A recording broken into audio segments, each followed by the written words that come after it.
Hi, my name is Dr. Sam Monroe, and I'm a data scientist with TERN, Australia's Terrestrial Ecosystem Observatory. In this video, I will introduce you to AusplotsR, an R package developed by TERN that allows you to easily extract and interpret soil and vegetation data that's been collected at more than 700 ecosystem monitoring sites across Australia. If you've not heard of us before, TERN is a national research infrastructure. We collect environmental data and samples from around Australia. We use remote sensing technology such as drones and satellites, field surveys, and monitor specific sites across the country in detail using automated sensors. TERN then shares these data to enable Australia's world-leading research on climate change, biodiversity, water, and soil. Among its many diverse programs, TERN conducts plot-based surveys to collect crucial data for effective monitoring of Australia's ecosystems.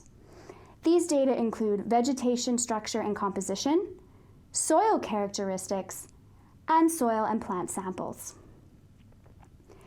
So far, TERN has established over 780 plots across every major terrestrial environment in Australia, recording over 5,000 unique species and collecting over 65,000 plant and soil samples for researcher analysis. The AusplotsR package provides free and simple access to the TERN plot database. The package has a straightforward workflow to enable a range of vegetation analyses. First, easy-to-understand functions extract the raw survey data for all plots within the network from a regularly updated database. Second, the raw data can be incorporated into additional functions that calculate a variety of popular metrics, such as species cover, fractional cover, and basal area. AusplotsR also provides information on TERN's substantial soil and plant sample collection. These samples can be requested by scientists anywhere in the world for things like genetic or stable isotope analysis. In this video, you will learn how to extract and interpret raw survey data for all plots within the TERN network. In subsequent videos, you will learn how to calculate vegetation metrics and incorporate these into various environmental analyses. So, let's get started. All right, well, hello and welcome everyone to this AusplotsR tutorial. As I said in the introduction, my name is Sam Monroe and I am a scientist working for TERN. I'm also one of the authors of the AusplotsR package. Now, today in this tutorial, I will be providing you with an overview of the code you can use to import TERN plot ecosystem monitoring data directly into R. I will also be showing you how you can read and interpret the different types of data that we collect. And at the end of the video, I'll just briefly go over how you might filter or subset some of these data for further analysis. To start us off, if you are not familiar with TERN, specifically how we collect our data, I suggest you pause here and go and read a little bit about our methods and data collection procedures before continuing with this tutorial. All of our methods are described in quite a bit of detail in the Ausplots Rangeland Survey Protocol. This is a manual that not only describes our data collection procedures and, of course, the different types of data that are ultimately available, but it also provides a rationale for why we use the methods that we do. However, this manual is a little bit long, so if you're looking for a briefer overview of our different methods, I would suggest having a look at a paper that was written by Ben Sparrow, who is also the leader of the TERN plot survey monitoring program. This paper covers the different methods that we use and the data we produce. It just doesn't go into quite as much detail. And links for both of these are available in the video description. So today I'm going to be assuming that if you've made it this far, if you're still with me, you have taken some time to familiarize yourself with our methods using either one of these documents. And this way we can focus on the package itself. Now, to begin, you will of course want to install the AusplotsR package, and there are two ways that you can do this. AusplotsR is available on CRAN, so you can just use the install.packages function. However, you can also install the package from GitHub using the DevTools package. This will give you access to the latest developmental version of the package as well as any recent patches.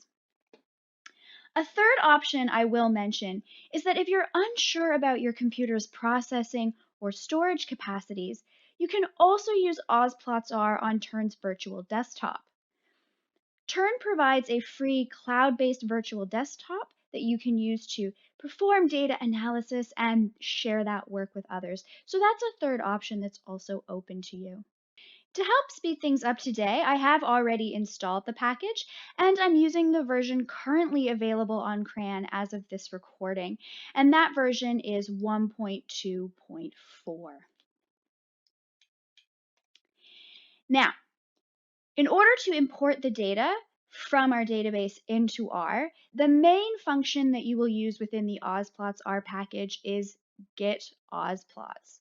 So if we scroll down and click on that package in the help files, we can get a description for that package, or excuse me, for that function, and you can see there's quite a few arguments for that function.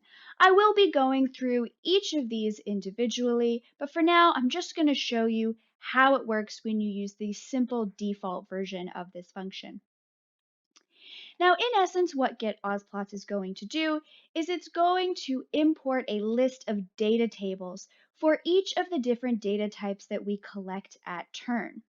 So this is very much the starting point for the work you will want to do inside R. This is the first thing, this is the first function you will need to run in order to do any further analysis with data from TERN plots.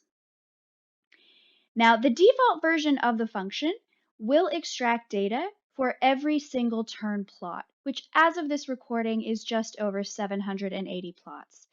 So what this means is it can take a few minutes for the data to import.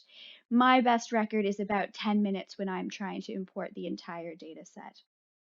So just be aware it can be a little bit time consuming initially using this function on the default version. However, we feel that this way of importing the data does have some real advantages, although it can take a few minutes, because you don't need to gain permission to access any of our data. You don't have to go through a third-party website, and you don't wind up having to store and save a bunch of CSV files. Everything is directly imported into R, and you can get started. Having said that, I have already run the default version of the function, just to make sure that we can skip ahead and get straight into looking at those data tables. So again, you could pause the video here and run this line of code and come back once the data imports. I'm going to move forward since I've already imported the data. So let's begin by looking at what you import when you use the default version of getausplots. And I'm just going to have a quick look at this list of data tables using the summary function. As you can see, we get 3 different data tables by default. These 3 data tables are the site.info table. This is short for the site information table. And as the name implies, basically includes any important information we collected about the plot, such as its geographic location or the date it was visited. The second data table is the veg.PI data table, which is short for vegetation voucher data table. This data table includes all of the relevant information for the voucher plant specimens that we collect at each plot, and I'll be talking more about that in just a minute. And then finally, the third data table that is imported by default is the veg.PI data table, which is short for vegetation point intercept data table. This data table includes all of the raw point intercept data that we collect at each plot, which can then be used to calculate things like species or growth form cover. In addition, when you use getausplots, it will also automatically generate for you a citation for the data. Now, if you're planning to use AusplotsR to help you do your research or analysis, we do ask, of course, that you reference the package. But in addition to that, we would really appreciate it if you could reference the raw data sets that you're using. And we make this easy for you by pre-generating a citation that you can copy and paste into your report or your paper. And that will print to the console here once you extract it from the list. One thing to take note of as well is you will see that in the citation that we create, it also provides you with the date that you access the data. This is pretty important because we do update our database every 24 hours. So if you come back after using AusplotsR 6 months later, you may find it is a different data set with more plots and more information. So it's worth taking note of the date that you access the database so that you can remember basically where the data was at when you originally did your analysis. So the first thing we're going to do now is we're going to go through each of these 3 data tables one by one, and I'll show you what types of information can be found in there. So the first one I'd like to take a look at is the site information table.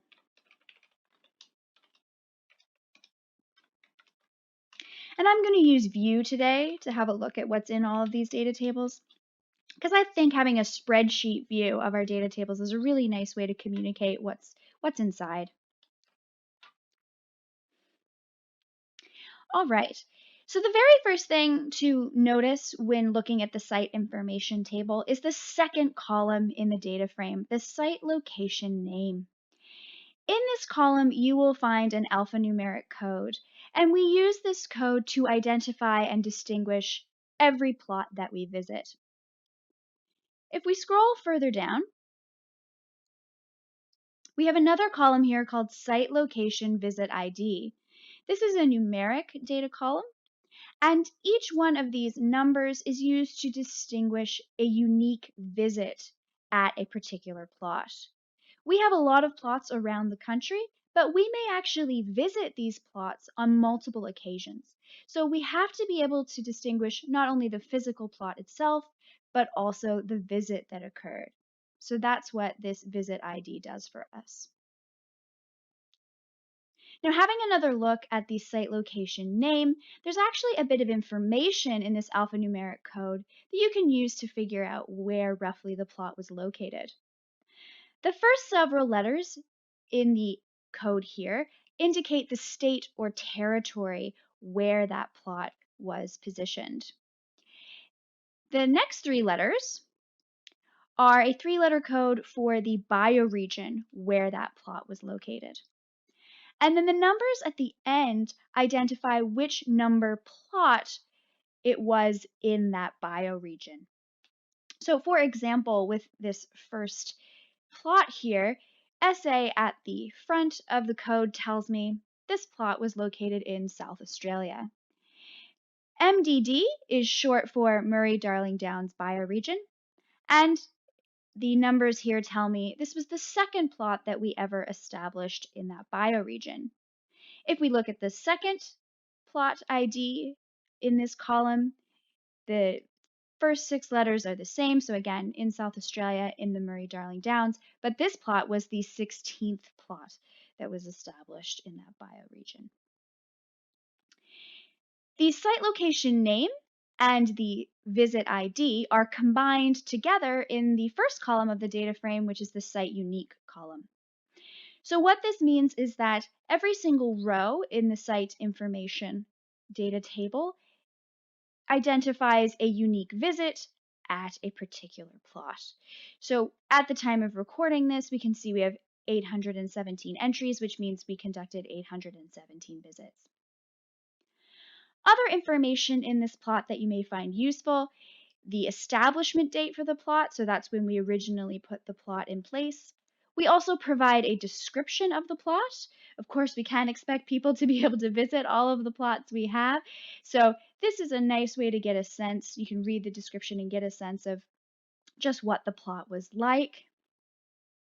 And if we scroll all the way to the back, you can see there's lots of different information on the site. But if we scroll all the way to the back, other information you may find useful is the latitude and the longitude for that plot. And this is WGS 84 projection. So we'll just close out of that. And that's the site information table. The next table we want to take a look at is the veg.vouch table, or the vegetation voucher table.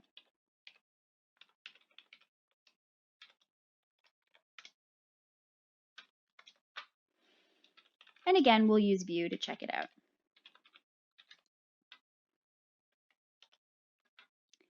Now, as described in our manual, when we go to a plot, we always collect vegetation voucher specimens, which are then sent to geographically relevant herbaria across the country. And the reason we do this is to ensure that the species identifications that are made by our field team that conduct the surveys are verified and correct. So you can be really confident that when you're seeing a species identification in our data set, it's been double and triple checked by experts. So any information pertaining to the vegetation voucher specimens we collect is found in the veg.vouch table. Now, just looking at this table, you can see some familiar columns already, the site unique and site location name column. So we can see the plot as well as the specific visit where that vegetation voucher sample was collected. Also important to take note of is this column right here, the veg barcode column. This is short for vegetation barcode. Now, when we collect a specimen from a plot, we immediately attach or tag it with a barcode. And this barcode uniquely identifies the specimen. This allows us to track the specimen from the instant it is collected at a plot to when it is sent to a herbaria for identification and when we ultimately get that identification back to us. So this makes sure we never lose track of any of the specimens that we collect. Also in here you will find any needed taxonomic information for that specimen. And that taxonomic information is broken down across multiple columns. So for any given specimen we collect, you can see the family, the genus, the specific epithet, and if we were able to identify it, the infraspecific epithet. If we scroll a little bit further, you can also get information on the authorship for that species. Now, two other taxonomic columns that I want to make you aware of are the herbarium determination column and the standardized name column. In the herbarium determination column, we put the species identification that was directly supplied to us by the herbaria. Couple things to know about this, however, is that on the rare occasion this happens, two different herbaria, usually located in different states, may use slightly different nomenclature for the same species. What this means is in the herbarium determination column, and again, I want to stress this is very rare, but in this column, sometimes you might have the same species under two different names. Also in this column, if we send a specimen to a taxonomist, but the specimen is not in good enough condition to be identified, they will give us a generic identification. So we might send a grass sample to a taxonomist and it can't be identified, so they will return a generic identification such as annual grass. So those generic identifications are also present in this column. The standardized name column is a little bit different. In this column, what we've done is we've taken the herbarium determinations and we've standardized them against the most commonly used synonym using World Flora Online. Now, the reason we did this is because that means in this column, you won't find any discrepancies in the nomenclature between different states and territories.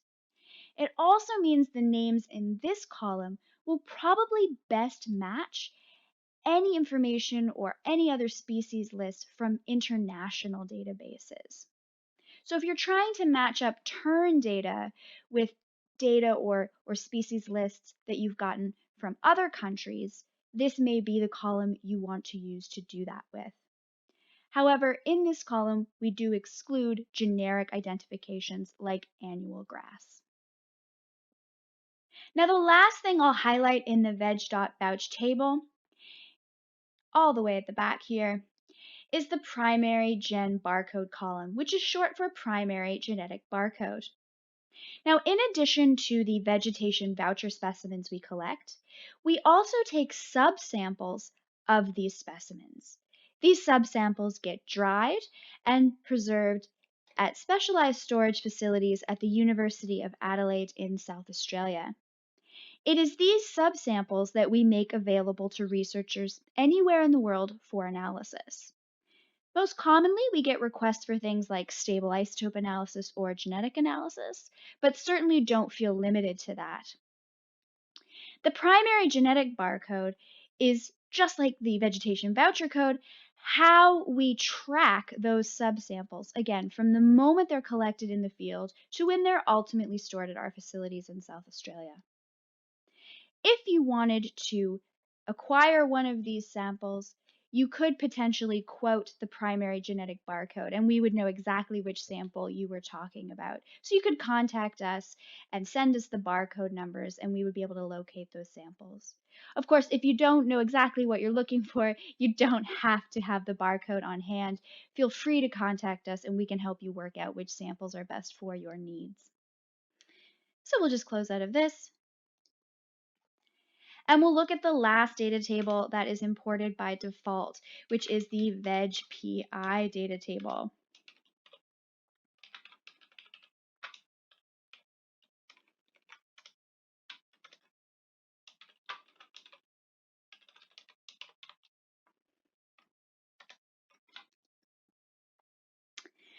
So once again, with the veg.PI data table, we see some familiar columns. We see site unique, site location name, and site location visit ID, all of which specify the unique plot that we're talking about.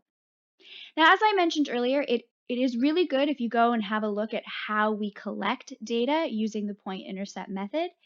But just very briefly, essentially how we do this is we lay out a grid of transects, 10 transects that are each 100 meters long and are spaced 20 meters apart. And then species identity, growth form, height, as well as any systematic absences of vegetation and the substrate are all recorded at 1 meter points along each transect. So what that means is for each plot, we wind up collecting 1,010 survey points. This is why the veg.PI table is the largest data table that you would potentially import, because every single row in this data table is associated with 1 point on one transect in one plot. And you can see that here where we specify the transect, where that piece of information was collected, and the point number. And if you look down here at the entries, you can see that's a lot of data. This data table also includes the same types of taxonomic information as the vegetation voucher table. So we have the herbarium determination, the standardized name, the family, the genus, etc. In addition, we also have information on the plant's growth form and height. And as I mentioned earlier, we also record the substrate where that point was positioned in the transect.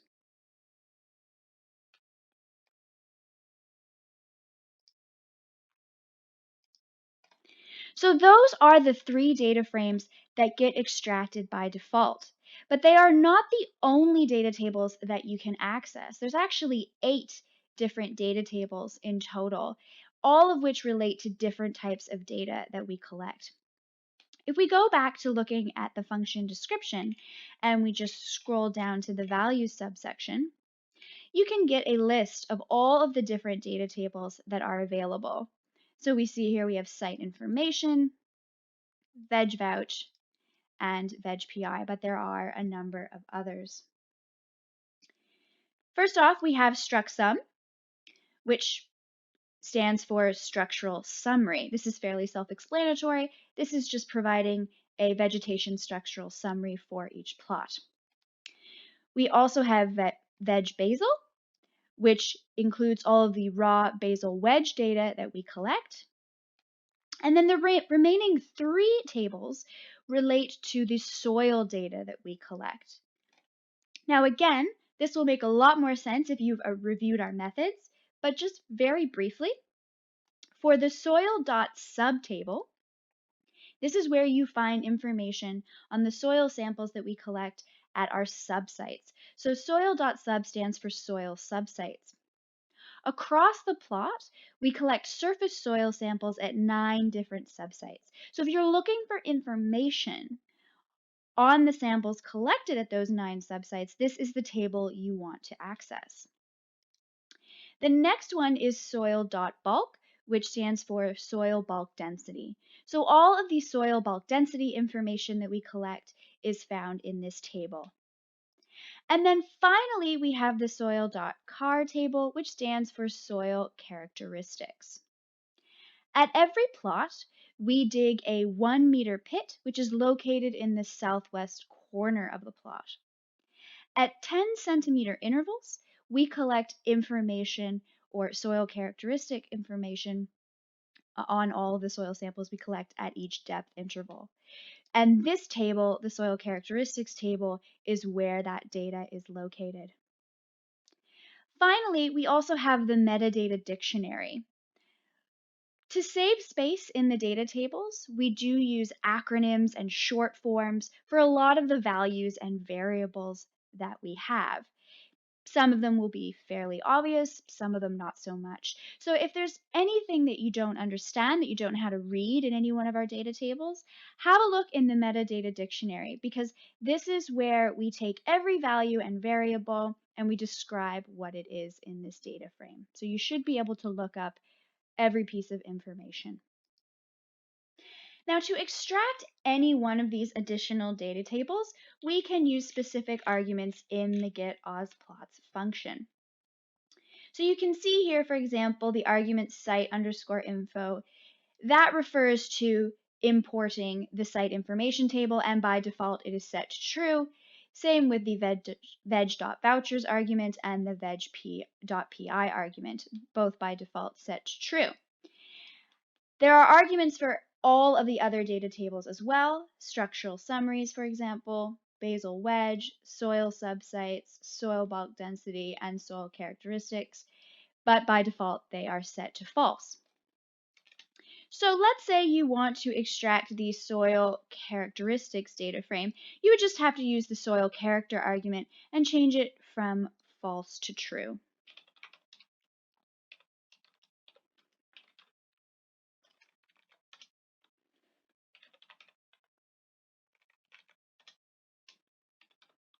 Now, one recommendation I will make here is that if you are only interested in the soil data, I would strongly recommend that you set some of the other default arguments that are normally true to false as well. As I just showed you, the veg.PI data frame in particular is quite large. And that's going to be the data frame that slows down the import data process more than anything else. So if the only thing you need is soil data, and I'm just going to go ahead and run this, I would suggest setting all the other arguments to false, because that will really speed up the import process.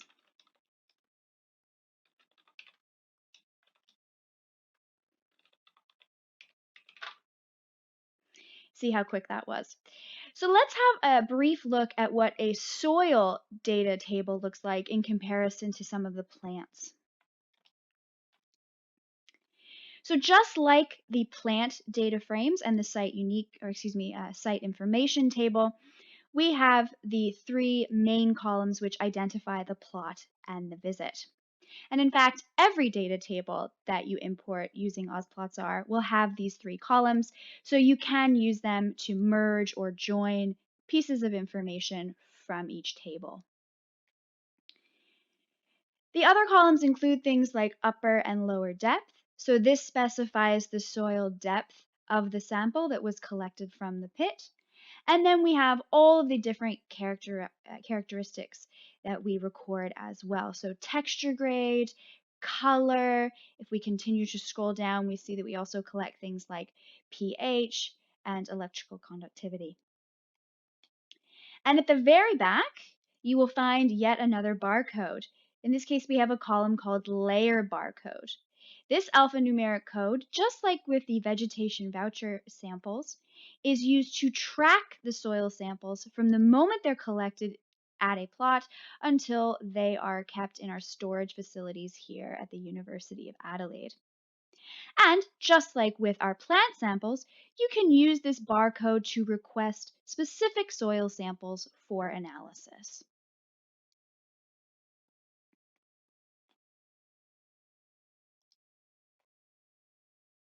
And that's more or less how you would use the default versions of the getausplots function in order to extract different types of data. And again, the default version will extract for you information on every single plot in our network.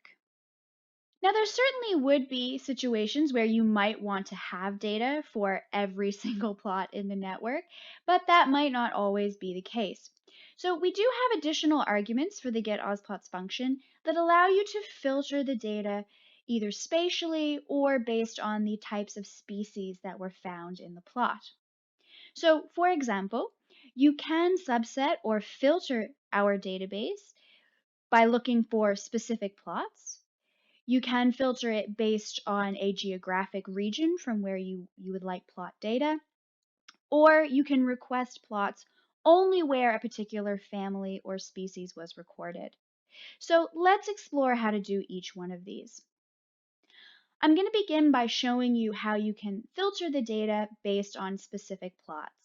And we do this using the myPlotIDs argument.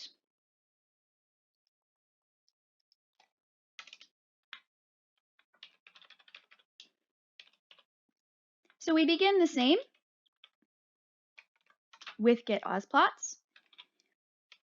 We just insert the myPlotIDs argument. And inside quotations, we just have to put the site location name, or in other words, the plot identification that we are searching for. So I'm just going to put in a plot that I happen to know exists in South Australia. And because we're only looking for a single plot, this will not take very long at all to import. If you've typed in the plot name correctly, the function will let you know you've done so by telling you that the plot IDs have been located.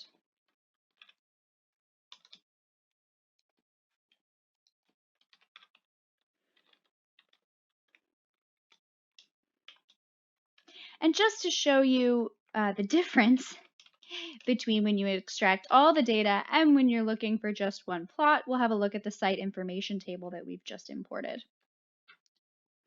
As you can see, this new site information table is much smaller because it only includes information for that particular plot that we searched for, which is right here. I can also take a quick look at this and see that we have visited this plot twice because I have 2 rows or 2 unique visits. And I can also see that it was established originally in 2012. You are not limited to searching for just one plot at a time, however. You can search for as many plots as you like, 2, 10, 100. You just have to search for it as a character vector rather than as an individual plot. So I'm just going to use the see or combine function here and create a character vector that will include the different plots that I would like to search for. Now, I actually used to live in Queensland, so I'm going to search for a Queensland plot as well.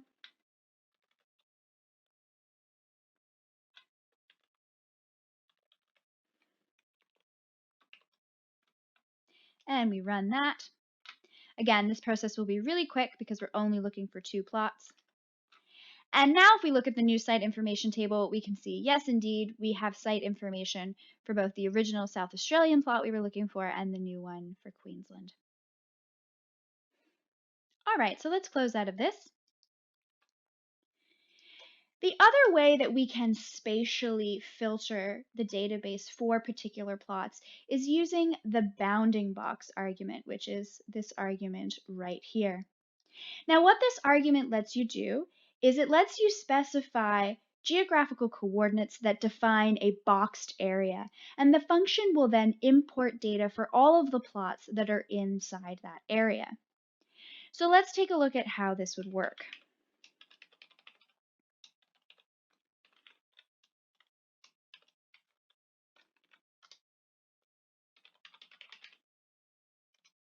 So we type in the bounding box argument. Now what you need to do here is create a numeric vector. And inside the numeric vector, you put the latitude and longitudinal coordinates that define the box. You can only put in 4 coordinates, and that's because we're not set up at the moment to allow you to search for crazy polygon shapes. The shape that you specify has to be a rectangle or a box. So the first 2 numbers that you put in are the longitudes that define your box. And you begin with the smallest longitude and then the largest one. Next, you put in the latitudes. And again, you put in the smallest one and then the largest one. Now, we're in the southern hemisphere. And so, of course, we have negative numbers here. And minus 33 is less than minus 31. So that's why it's negative 33 followed by negative 31.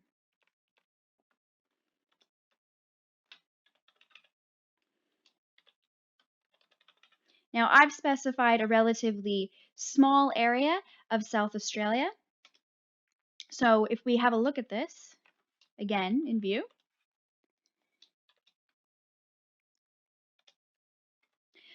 we can see how many plots and visits were in that particular region that I specified.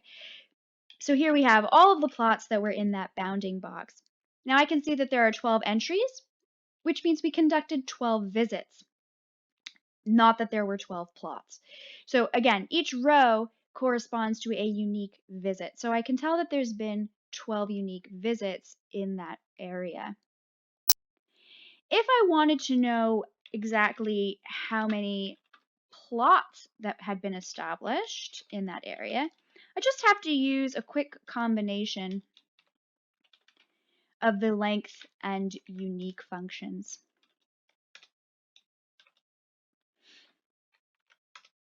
So what I'm doing here is I'm basically asking R to tell me what the unique site location name or plot IDs are for this area I've specified, and then length is telling me how many there are.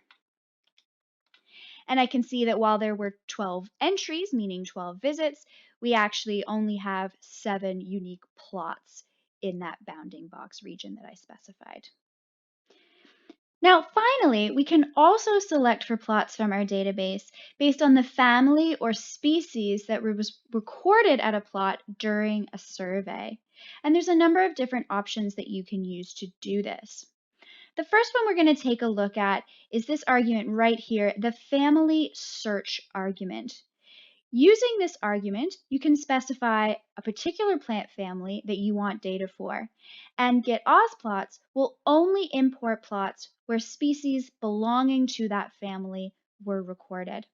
So let's take a look at how this works with an example. Now I am deliberately selecting a family, Cleomaceae, that I know we have not recorded a lot of inside our plot network. So hopefully this will import relatively fast in real time. So all you have to do for this argument is put in the name of the argument, family search, and in quotations, the name of the family that you are looking for.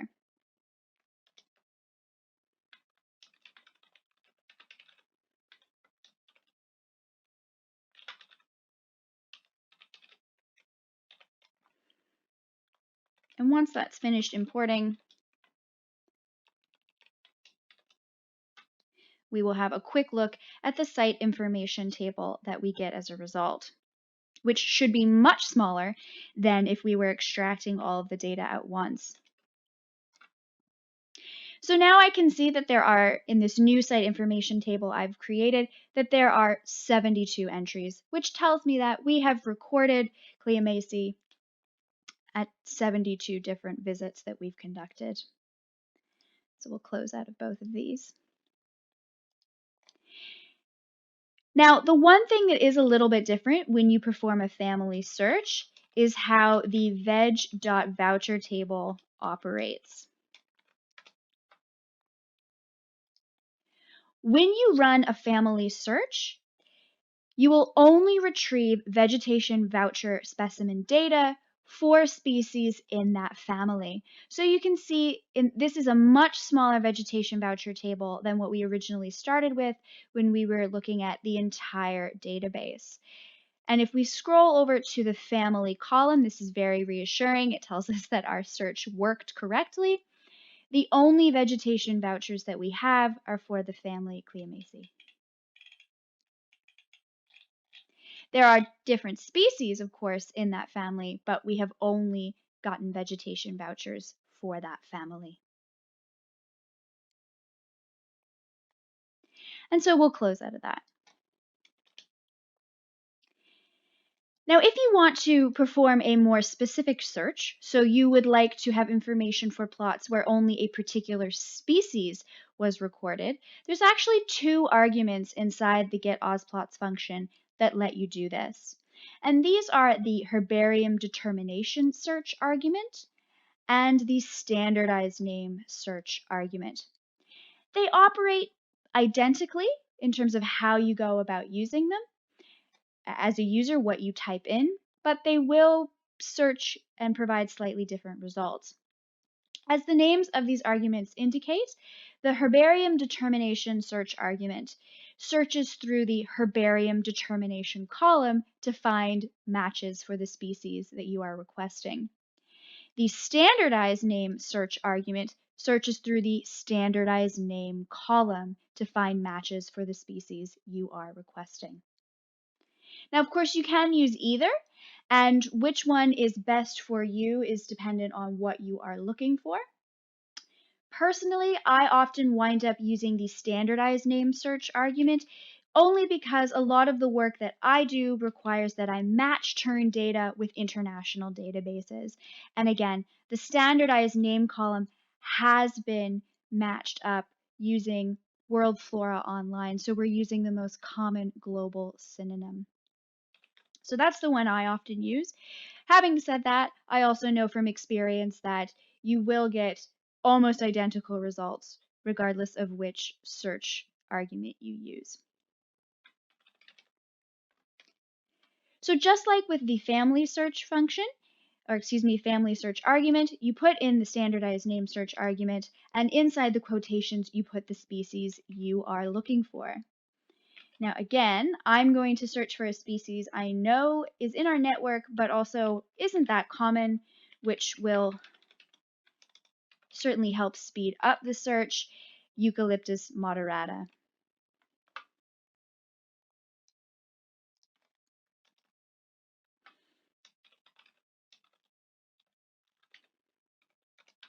And you can see that was a very quick search.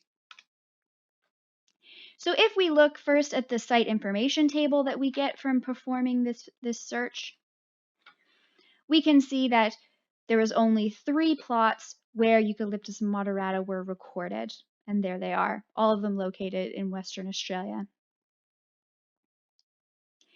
If we want to see what vegetation voucher specimens were collected for that species,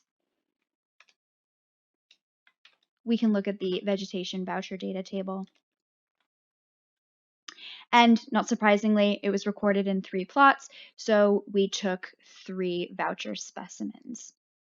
And again, if you wanted to request a sample of Eucalyptus moderata for analysis, you could supply us with the primary genetic barcode. You could quote us that barcode, and we would be able to know exactly which sample that you wanted. So using these species name search functions or the family search function are particularly useful for those of you who are interested in accessing our samples because it will give you a good indication of what specimens we have available that you can request. Now it's worth noting that these different filters can be mixed and matched. You don't have to just use one at a time.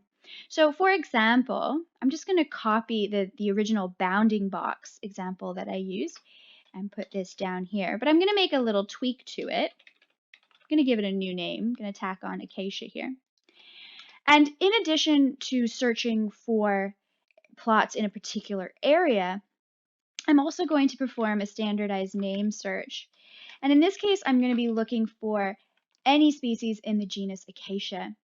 This is something else worth noting about the standardized name and herbarium determination search arguments. You don't have to search for a particular species. You can search for a genus. It will also match for a genus. So what I'm doing here is I'm looking not only for plots located within a particular bounding box, but I'm also saying that I only want plots within that bounding box where species in the genus Acacia were located.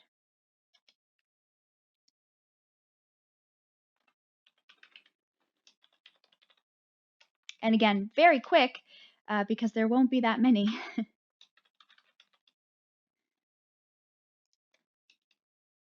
So we'll just have a glance at the site information table and have a quick look at what that looks like. So if you recall, when we originally ran just the bounding box argument and filtered for just that bounding box, there were 12 entries, and now there's 10. So that tells me that there's actually only 10 surveys in that area where we recorded species in the genus Acacia. All right, so we can close out of that. Now, for those of you who are new to R, the last thing I'll just mention is once you've extracted all of these great data tables, you're probably going to want to save the results, potentially export them so you can use them in other programs. This can be easily done using the set working directory and write.csv functions. So all you have to do is first set the working directory or file path where you would like to save a data table. So you do need to know where you actually want to save a particular data table, and you just put the file path, excuse me, into the set working directory function. Of course, it does help to do this properly. It should be in quotations. There we are. Now that's worked. Now I've set my working directory. And then all we have to do is use the write.csv function, and we can save a particular data table, whichever one you're interested in. So in this case, let's say I would like to save this one right here, the one we just created, where we have site information for the plots within our bounding box where we recorded acacia. So all you have to do is put in the name of the data table that you want to save and give it a file name.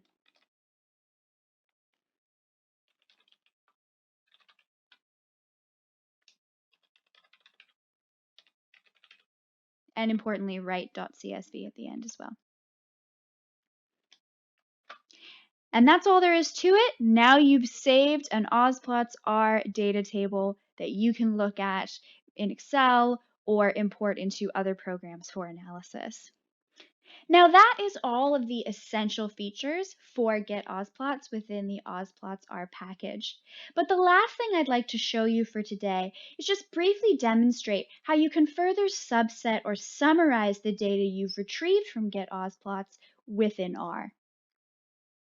For this demonstration, I am going to be using the dplyr package, which is a part of the tidyverse family of packages.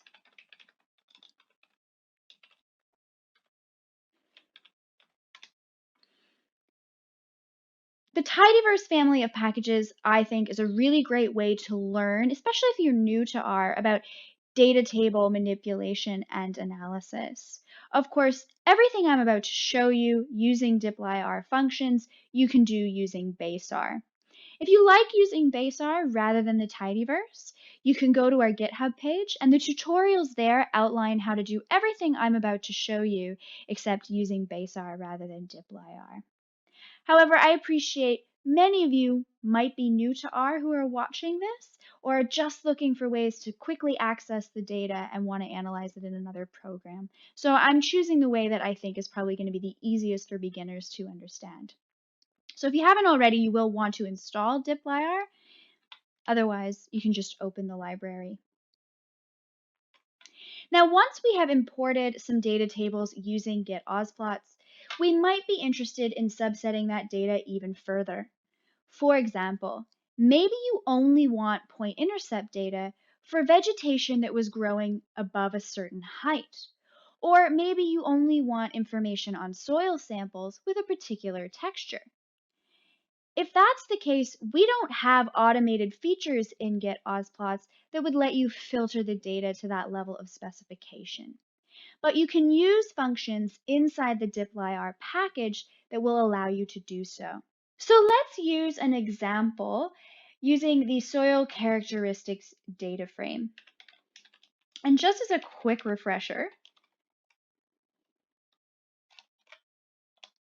of what that data frame looks like, let's take a brief glance at its structure. Now remember, the soil characteristics data frame includes information on the soil samples we collect at the 1 meter deep soil pit. And we have all sorts of characteristics that we could look at. But for this example, let's use texture grade. So let's say I am trying to filter or subset for soil samples with a particular texture. Now, in our data tables, rather than writing out the whole texture name, we use short form. So we use letter acronyms.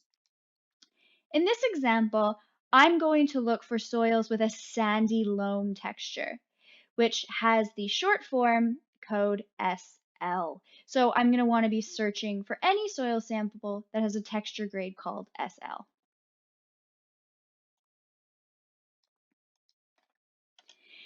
So we can do this using the dplyr function filter. So what filter does, in essence, is it creates a new data table which has only the data that you are requesting or the data that you want to subset based on particular values. So to use this function to begin, you want to start by inputting the data frame that you want to filter or subset. So the original data frame that you were working with, soil characteristics. Next, you want to specify the column over which you want to filter. You want to specify the column that you want to subset by. And of course, we just showed you that the name of that column is texture grade. This is the column in the soil characteristics data frame that includes information on texture. Then all we have to do is specify more particularly the actual texture we want to subset. So in quotations, because it is a character, I put SL, which stands for sandy loam texture, as I just discussed. So what this will do is it will subset only those values in the original soil characteristics data frame where the texture grade is sandy loam or SL, and it will take those values and put them into a new data table.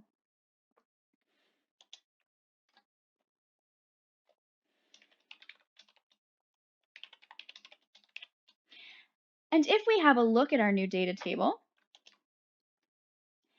and we scroll over to the texture grade column, this is great. We can see that the texture grade, every single one of these will be SL. And I think the original soil characteristics data frame had over 3,000 entries. Now we're down to 324, which means that we have 324 soil samples from our soil pit that had a texture grade of sandy loam texture.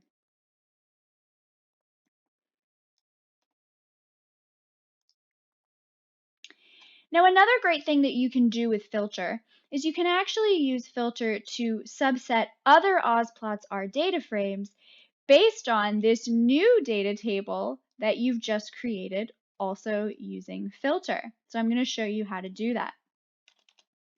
So now that you've created your new data frame that only includes information where the texture grade was sandy loam, you may then want to know the site information for just where those samples were collected. So now what we want to do is we want to filter our site information table using our new soil SL table.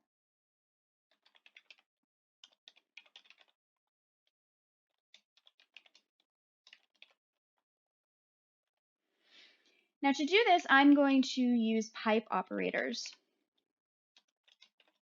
And if you're not familiar with pipe operators, essentially what they do is they chain or link together different functions or different operations in a series. And they can be very useful for speeding up what you're trying to do in R. So to begin, what I'm going to do is I'm creating a new data table that is only going to have the site information for the plots where sandy loam soils were collected. In order to do that, I begin with my site information table, the original one that we extracted using AusplotsR. The next thing I want to do is I want to filter the site information table using the columns that both the site information table and the soil SL table have in common. And remember, these are the site unique and site location name columns. So in this case, I'm going to use site unique.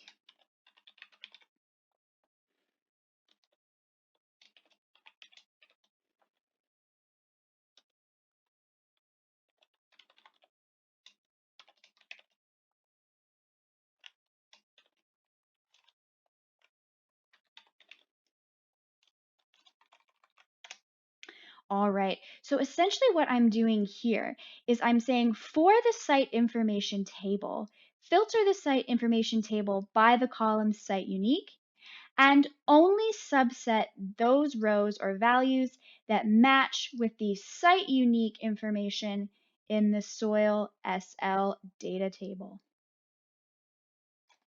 And then save the output as a new data table, site.info _SL.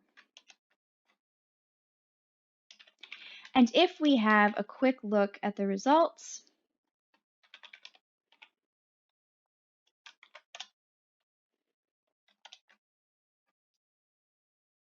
we can see that instead of the original 817 entries that we had for our complete site information table, we now have 178, which means that there were 178 surveys, or visits, where we collected soil with a sandy loam texture from the pit. And that's how you can use one subsetted data frame to actually filter and subset a second AusplotsR data frame. Finally, the last thing I will show you is how you can retrieve basic summary statistics for the AusplotsR data tables, again, using functions in dplyr. So in this very basic example, I'm going to calculate the average and standard deviation for pH values of the soil samples with a sandy loam texture, which we just filtered down. And to do this, we use the summarize function.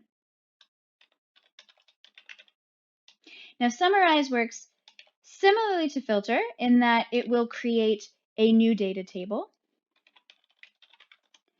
But in this case, it will have the summary information and the summary statistics that I request within the function.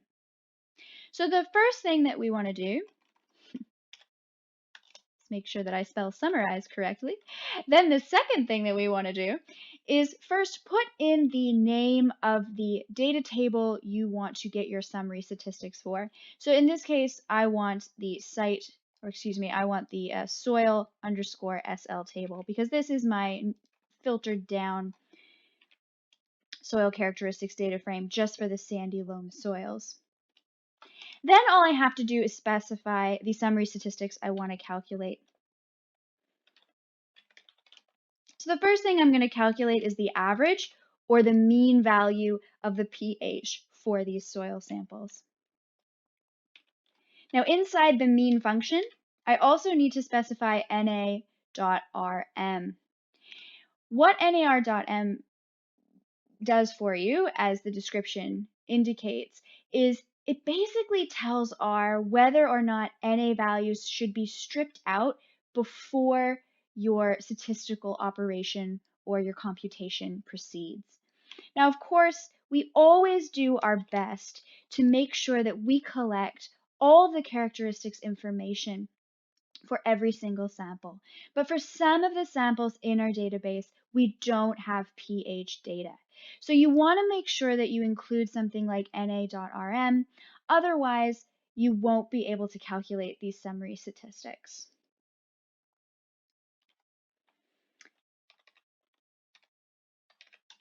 And I also said I would calculate the standard deviation, so to do that I will use the standard deviation function SD. And again, I want to make sure that I'm specifying that na.rm equals true. Otherwise, it will not compute. And inside the functions, such as mean and standard deviation, all you have to do is put the name of the column over which you want to calculate your summary statistics. So in this case, I want to calculate the mean and standard deviation of the pH.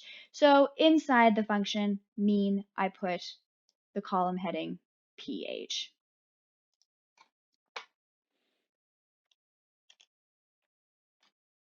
And if we have a look at the results,